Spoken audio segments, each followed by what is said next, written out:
घरात टीव्ही लावला की घरातल्या प्रत्येकाची वेगवेगळी डिमांड असते. आमच्या फादरला बातम्या बघायच्या असतात, आईला तिच्या सिरियली बघायच्या असतात, आजी आजोबांना त्यांचे भजन कीर्तनाचे कार्यक्रम बघायचे असतात, घरातल्या लहान मुलांना कार्टून बघायचं असतं, तरुण मुलांना पिक्चर बघायचे असतात. आता यावरून अनेकदा कुटुंबात छोटी मोठी वादावादी होतच असते. पण असे काही कार्यक्रम असतात जे सगळं कुटुंब एकत्र येऊन पाहतात, दिवसभराच्या थकव्याला दूर सारण्यासाठी. टीव्हीवर लागणारे हे विनोदी कार्यक्रम म्हणजे सगळ्या कुटुंबासाठी जणू एक रिफ्रेशमेंटच असते. अगदी पूर्वीपासून हसा चकटफू, घडलंय बिघडलंय, पटलं तर घ्या, हास्य सम्राट अशा अनेक कार्यक्रमांनी अनेक कुटुंबांचं मनोरंजन केलंय. काळानुसार या कार्यक्रमांचं स्वरूप बदलत गेलं आणि त्या कार्यक्रमांची जागा आता चला हवा येऊ द्या आणि महाराष्ट्राची हास्य जत्रा सारख्या विनोदी कार्यक्रमांनी घेतली. या कार्यक्रमांचे गावोगावी लाखो प्रेक्षक आहेत आणि या प्रेक्षकांमध्ये एक चर्चा कायमच रंगात असते, ती म्हणजे या दोन्ही कार्यक्रमांपैकी सगळ्यात भारी कार्यक्रम नेमका कुठला. आता चला हवा येऊ द्याचे फॅन्स नेहमीच डॉक्टर निलेश साबळे, भाऊ कदम, कुशल बद्रिके, श्रेया बुगडे, अंकुर वाडवे, योगेश शिरसाट यांचं भरभरून कौतुक करत असतात. तर हास्य जत्राचे फॅन मात्र समीर चौगुले, नम्रता संबेराव, पृथ्वी प्रताप यांचं कौतुक करत असतात. पण या दोघांमध्ये सगळ्यात भारी कार्यक्रम कोणता हे मात्र आजवर कोणीच सिद्ध करू शकलं नाहीये. पण आता याच विषयाला आपण आज वाचा फोडणार आहोत. म्हणजे महाराष्ट्राची हास्य जत्रा की मग चला हवा येऊ द्या, महाराष्ट्रातला सध्याच्या घडीचा फेमस कॉमेडी शो नेमका कोणता. चला लगेच सुरुवात करूयात. नमस्कार, मी प्रथमेश आणि तुम्हाला तर माहिती आहे आपला विषयच भारी. दोस्तांनो, सिरियलच्या त्याचपणाच्या कटकटीला कंटाळून गेलेल्या प्रेक्षकांसाठी हे विनोदी रियालिटी शो म्हणजे एक पर्वणीच असते. या निमित्ताने या धकाधकीच्या जिंदगीत कुटुंबातल्या सगळ्या माणसांबरोबर एकत्र बसून खळखळून हसता येतं. दिवसभराच्या कामांमुळे आलेला थकवा क्षणभरात निघून जातो. पूर्वीच्या काळी हसा चकटफू, घडलंय बिघडलंय, कुंकू टिकली अशा सह्याद्री वाहिनीवरच्या हलक्या फुलक्या शोजमुळे घरातलं सिरियस वातावरण काही सेकंदाचंच बदलून जायचं. मधल्या काळात हास्य सम्राट नावाचा एक रियालिटी शो आला आणि त्यातल्या कलाकारांच्या स्टँडअप कॉमेडीमुळे लोक पुन्हा खळखळून हसू लागले. त्यानंतर मात्र काही काळ टीव्हीवरच्या रियालिटी शोच्या विनोदाने प्रेक्षकांची रजा घेतली होती. पण त्यानंतर अनोख्या आणि दमदार विनोदवीरांचा संच घेऊन सिल्वर स्क्रीनवर अवतरला फू बाय फू नावाचा शो. या शोजमध्ये काही जोड्यांचे 10-15 मिनिटांचे स्किट व्हायचे. या स्किटला कार्यक्रमाचे परीक्षक म्हणजेच निर्मिती सावंत, स्वप्नील जोशी आणि अश्विनी काळसेकर मार्क द्यायचे. असा आठवडा दर आठवडा प्रवास करत कार्यक्रमाच्या महाअंतिम सोहळ्यात कोणती तरी एक जोडी विजेती ठरायची. असा या शोचा पॅटर्न होता. पण कार्यक्रमातल्या स्पर्धेपेक्षा त्यातल्या विनोदवीरांची हसवण्याची शैलीच प्रेक्षकांच्या मनाला अधिक भावू लागली. कार्यक्रमातला प्रत्येक कलाकार घराघरातल्या लोकांना आपलासा वाटू लागला. जणू आपली आणि या विनोदवीरांची खूप जुनी ओळख आहे असंच प्रत्येक सामान्य माणूस समजू लागला. विशेषतः भाऊ कदम, कुशल बद्रिके, सागर कारंडे, विशाखा सुभेदार, आनंद इंगळे, सुप्रिया पाठारे, वैभव मांगले, भारत गणेशपुरे, विजय पटवर्धन हे कलाकार लोकांचे फेवरेट झाले.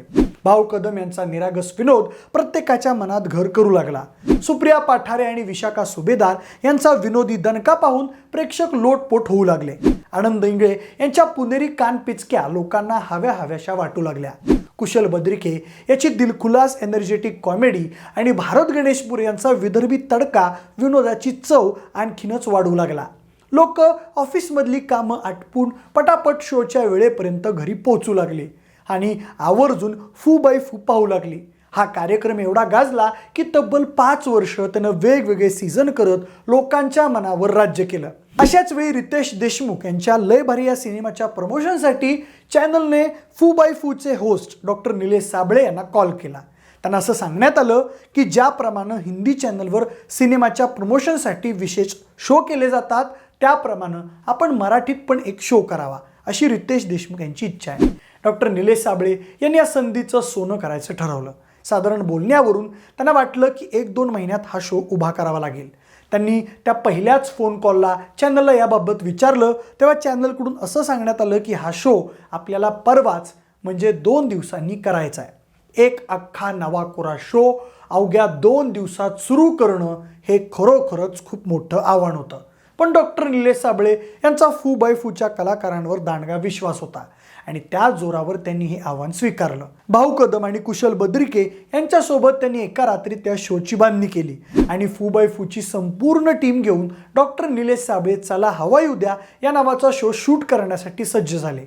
एका इंटरव्ह्यूमध्ये डॉक्टर साबळे असं देखील म्हणाले होते की या शोचं शूटिंग त्यांना फक्त 1.5 तास करायचं होतं, पण कार्यक्रम असा काही रंगत गेला की या कार्यक्रमाचे शूटिंग तब्बल 4 तासाचं झालं. चॅनलनं सुद्धा मग हा शो सोमवार आणि मंगळवार असा 2 दिवस दाखवला. त्यावर प्रेक्षकांचा प्रतिसाद इतका भन्नाट होता की पुढे हा शो कंटिन्यू करावा असं चॅनलनं आणि टीमनं पक्क करून टाकलं. विनोदवीरांची ही तुकरटवाडी प्रेक्षकांना तेव्हा जणू आपल्या गावासारखीच वाटायला लागली. कार्यक्रम दणक्यात सुरू झाला आणि त्याचा चाहता वर्ग हा वाढतच गेला.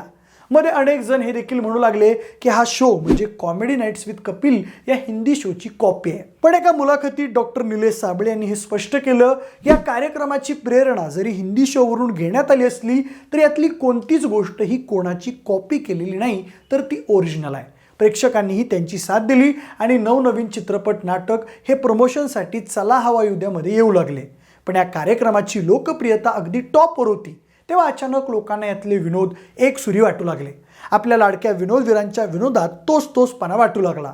प्रमोशनसाठी येणारे चित्रपट जरी वेगवेगळे असले तरी त्यातले कलाकार बऱ्याचदा सारखे असल्यामुळं त्यांच्यावर नवनवीन विनोद करायचे तरी किती असा प्रश्न सगळ्या टीमला पडू लागला. आणि अखेर चला हवा येऊ द्याच्या नशिबी तो काळ आला जेव्हा त्यांची लोकप्रियता थोडी कमी होऊ लागली. आता खरं तर बरीचशी सामाजिक बंधनं, प्रत्येकाच्या भावना सांभाळत विनोद निर्मिती करणं वाटतंय तेवढं सोपं नाहीये. कोणा धर्माच्या, जातीच्या, नेत्याच्या किंवा त्या नेत्याच्या कार्यकर्त्याच्या यामुळे भावना दुखावू शकतात. चला हवा उद्याच्या नशिबी हे बरेच प्रसंग आले. त्यामुळे विनोदाच्या नाविन्यावर बोलताना आपल्या अवतीभोवतीची सामाजिक बंधनं याही गोष्टीकडे आपल्याला आवर्जून लक्ष द्यावं लागतं. दुसरं म्हणजे आपण आपल्या आसपास पाहिलं तर आपल्याला सगळ्या क्षेत्रात स्पर्धा दिसून येते. अर्थात मनोरंजन क्षेत्रात देखील ही स्पर्धा आहेच. म्हणूनच चला हवा येऊ द्याच्या या उतरणीच्या काळात त्या स्पर्धेत उडी घेतली ती महाराष्ट्राच्या हास्य जत्रेनं. कॉमेडीची बुलेट ट्रेनमध्ये जुळलेलं हे समीकरण पुढे सचिन मोटे आणि सचिन गोस्वामी या 2 अवलियांमुळे महाराष्ट्राच्या हास्य जत्रेत परावर्तित झालं. समीर चौगुले, पंढरीनाथ कांबळे, विशाखा सुभेदार, नम्रता संभेराव, अरुण कदम या अशा अवलिया कलाकारांसोबतच सुरुवातीच्या काळात स्पर्धा घेऊन हास्य जत्रेनं आपल्या टीममध्ये काही नवे विनोदवीरही जोडून घेतले. त्यात गौरव मोरे, पृथ्वी प्रताप, वनिता खरात, शिवाली परब, प्रसाद खांडेकर, निमिष कुलकर्णी, प्रभाकर मोरे, ओंकार भोजने या सगळ्यांचा समावेश होता. अलीकडे विशाखा सुभेदार या शोमधून बाहेर पडल्या. विशाखा सुभेदार आणि समीर चौगुले यांची जोडी प्रेक्षकांनी अक्षरशः डोक्यावर घेतली. विशेषतः समीर चौगुलेचा वेंधळेपणाचा विनोद कमाल गाजला आणि आजही गाजतोय. हमरे को तुमरे को फिर वो हो जाएगा हे तोडकं मोडकं हिंदी असू द्या की मग उंदीर मांजर पकडिंगो, मांजर उंदीर पकडिंगो, दिवसभर हेच करायचं, तुला देतो सल्ले, मारीन काना खल्ले अशी अतरंगी स्टाईल असू द्या, समीर चौगुलेनं मार्केट जाम करून टाकलं. अलीकडे या सगळ्यात भर टाकली चेतना भट, रोहित माने, रसिका वेंगुर्लेकर, श्याम राजपूत आणि प्रियदर्शनी इंदलकरनं. रोहित मानेचा सातारी स्वॅग तर नातखुळाचा आहे. प्रभाकर मोरेंचं शालू झोका दे ग मैना आणि गौरव मोरेचं बेकार क्रिएटिव्हिटी म्हणणं असो सगळंच भन्नाट आहे. या विनोदाच्या परिपक्व पक्वानावर कोथिंबीर किंवा खोबरं घालून गार्निश करावं तसं दत्तू मोरे, निखिल बने, विराज जगताप, प्रियंका हांडे ही पडद्यामागची मंडळी देखील टीममध्ये सामील झाली आहेत. त्यात अधूनमधून होणारं आपल्या सईचं दर्शन अजूनच काळजात हसू फुलवतं. खरं तर हास्य जत्रेचा फक्त दोघांचाच नाही तर 3-4 जणांनी मिळून केलेल्या स्किटचा फॉर्मॅट लोकांना वेगळा आणि आकर्षक वाटू लागलाय. हळूहळू हे समीकरण इतकं पक्क होत गेलंय की यातली स्पर्धा जाऊन निखळ मनोरंजनाचा मंचच तयार झालाय. उगाच ओढून ताडून सामाजिक संदेश देत बसण्यापेक्षा धकाधकीच्या जीवनात माणसाला निखळ आनंदाचा पुरवठा करणारं इंधन म्हणजे महाराष्ट्राची हास्य जत्रा. हास्य जत्रेचा विनोद लोकांना नवा वाटू लागला आणि त्यांच्या पसंतीचा कल हास्य जत्रेला मिळाला. चला हवा येऊ द्याच्या चुकांकडे लक्ष देऊन हास्य जत्रेच्या टीमनं लेखकांची एक मोठी फळी कामाला लावली. या संपूर्ण रायटिंग टीमचं लक्ष विनोदाच्या नाविन्याकडं आणि ताज्या घडामोडींकडे असायचं. त्यामुळे बऱ्याचदा सादरीकरणातला तोचपणा टाळला जायचा. सगळ्या जय्यत तयारीनिशी हास्य जत्रेनं लोकांचं मन जिंकायला सुरुवात केली. समीर चौगुले, प्रसाद खांडेकर, ऋषिकांत राऊत, विनायक पुरुषोत्तम या लेखकांची जीवतोड मेहनत पडद्यावर दिसते. पण हास्य जत्रेला खरी उभारी मिळाली ती लॉकडाऊनच्या काळात. कार्यक्रमाचे लेखक दिग्दर्शक सचिन गोस्वामी आणि सचिन मोटे यांनी एका मुलाखतीत सांगितलं की लॉकडाऊनच्या आधी देखील हास्य जत्रेचे एपिसोड सुरू होते, पण लॉकडाऊनच्या काळात लोकांना पाहण्यासारखं नवीन काही उरलं नव्हतं. त्यामुळे हास्य जत्रेचे येणारे नवे एपिसोड लोक जास्त प्रमाणात पाहू लागले होते. त्या विनोदवीरांचा हा विनोदाचा नवा बाज लोकांना अधिकच पसंत पडू लागला होता आणि मग त्यांनी हास्य जत्रेला डोक्यावर घेतलं. समीर चौगुलेंची चुकीची हिंदी लोक मुद्दामून त्यांच्या संवादात वापरू लागले. वनिताने साकारलेली आजी किंवा नम्रताने साकारलेली साधी भोळी बायको बॉबी लोकांना आपलीशी वाटू लागली. आता लोक घरातच नाही तर ट्रेनमधून जाता येता, रस्त्यानं कारमधून प्रवास करता करता किंवा कामातून ब्रेक म्हणून विरंगुळ्यासाठी हास्य जत्रेचं स्किट पाहू लागले. ही सगळी स्किट्स प्रेक्षकांच्या जणू तोंडपाठ होती.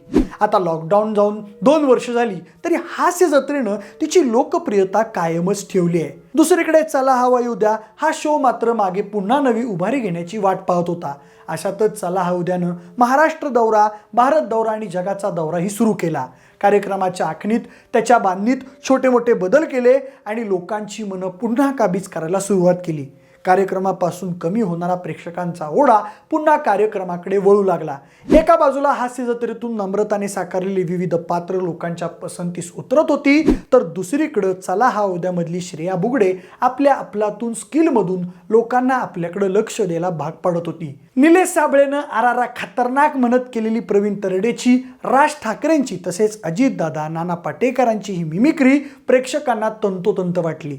सागर कारंडेनं केलेले आठवले बघून स्वतः रामदास आठवलेही खळखळून असले होते. खरं तर अलीकडे रोहित चव्हाण, योगेश सिरसाट यांनी यातली रंगत अजूनच वाढवली आहे. पण दुसरीकडे समीर चौगुलेची गणणारी हिंदी आणि गौरव मोरेची चुकीची मराठी लोकांना खळखळून हसवतच होती. तर या बाजूला येत नसतानाही भाऊ कदम यांचा इंग्लिश बोलायचा अट्टहास लोकांना लोटपोट करत होता. हे दोन्ही कार्यक्रम आज गेली अनेक वर्ष चालू आहेत. दोन्ही कार्यक्रमांचा आपला असा एक वेगळा प्रेक्षक वर्ग आहे आणि तो तोडीस तोड आणि अगदीच तगडा आहे. काही प्रेक्षक तर दोन्ही कार्यक्रम आवर्जून बघतात आणि तितकेच आनंदाने हसतात. महाराष्ट्राची हास्य जत्रा पुन्हा नव्या दमात सुरू आहे, तर चला हवा येऊ द्यानंही आता काट टाकली आहे. या दोन्ही कार्यक्रमांमध्ये भारी कार्यक्रम कोणता आहे हे ठरवणं तसं खरंच शक्य होणार नाही, कारण कार्यक्रम वेगवेगळे असले आणि आपापल्या ठिकाणी एकमेकांशी स्पर्धा करत असले तरी हे दोन्ही कार्यक्रम प्रेक्षकांना हसवण्याचं फार मोलाचं काम करतात. दोन्ही कार्यक्रमांबद्दल एक कॉमन प्रतिक्रिया कायम ऐकायला मिळते. रुग्णालयात मरणासन्न अवस्थेत दाखल केलेला एखादा रुग्ण या लोकांचे विनोद ऐकून क्षणभर त्याचं दुःख विसरून जेव्हा खळखळून हसतो तेव्हा या कलाकारांच्या कलेचं चीज झालेलं असतं. सोबतच्या माणसाला विनाकारण कायम हसत ठेवणं यापेक्षा मोठं सामाजिक कार्य सध्या तरी दुसरं नाहीये एवढंच खरं आहे. आता तरीही तुमच्या मते चला हवा येऊ द्या आणि महाराष्ट्राची हास्य जत्रामध्ये सगळ्यात भारी कार्यक्रम कोणता आहे हे मात्र आम्हाला कमेंट करून नक्की सांगा. जर हा व्हिडिओ आवडला असेल तर लाईक आणि शेअर करा. सोबतच आपल्या विशेषभरीय यूट्यूब चॅनलला देखील सबस्क्राईब करा. धन्यवाद.